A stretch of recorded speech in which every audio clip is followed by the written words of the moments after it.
السلام عليكم ورحمة الله وبركاته.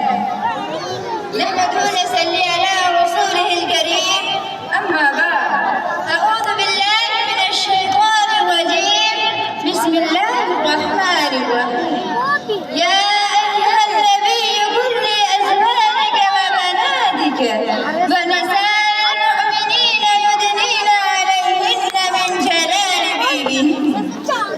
محترم صدر مجلس، حکم صاحبہ، مشفق اساتذہ اکرام اور ساتھی، آج کی اس محفل میں پردہ کے عنوان پر کچھ کہنے کی ہمت کروں گی. امید ہے کہ انشاءاللہ ہم اپنی زندگیوں میں جگہ دیں گے. دین اسلام فطری دین ہے، اس میں حیا کو بہت اہمیت دی گئی ہے.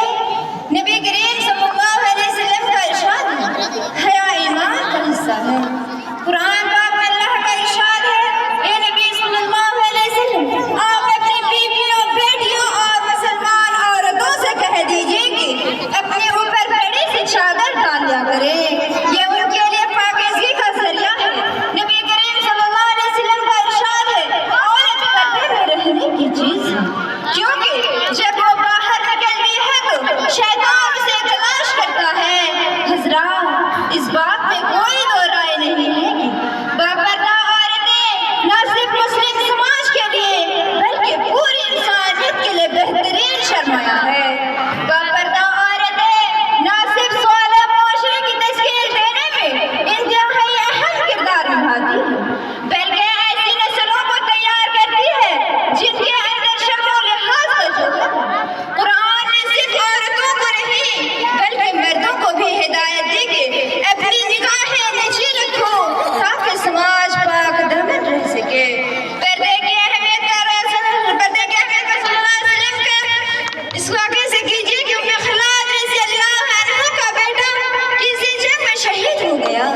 وہ معلومات کے لیے چہرے پر نقاب ڈالے بارگاہ رسالت میں کسی نے حیرت سے کہا، اس وقت بھی پردہ؟ جواب سنیے، کہاں میں نے اپنا بیٹا کھویا ہے، حیا نہیں کھوئی ہے. ایک طرف اسلام کا یہ حکم ہے اور اس کے مطابق صحابیات کا طرز عمل، تو دوسری طرف ہمارا سماج ہے کہ ہم نے اپنی تہذیب و کلچر کو چھوڑ کر مغرب کی معادت پسند کا تہذیب کا لبادہ اوڑھا. ہم سب نے چست لباس اور بے پردہ رہنے کو فخر اور فیضن سمجھا. ہم بھی اس بہکاوے میں آ گئے ہیں کہ موجودہ دور میں بھی پردہ یہ سب دکھیانوں سے بات ہے.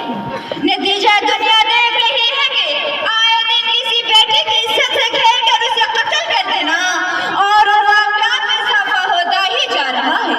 یوں دنیا تباہی کے دہانے پر پہنچ گئی. خوب یاد رکھیں، حیا عورت کا وہ زیور ہے جس سے سماج بدکاری کی آفت سے محفوظ رہ کر رب العالمین کی رحمتوں اور عنایتوں کا مستحق ٹھہرتا ہے. آئے ہم سب اپنی جگہ ذمہ داریوں کو ادا کریں، اپنے بچے اور بچیوں کے لباس، گفتگو اور رہن سہن پر نظر رکھیں تو بڑی حد تک مسائل حل ہوتے ہیں. اللہ تعالیٰ سے دعا ہے کہ ہمیں اپنی ذمہ داریوں کو ادا کرنے کی توفیق عطا فرما. آمین. وآخر دعوانا الحمدللہ رب العالمین. والسلام علیکم ورحمۃ اللہ.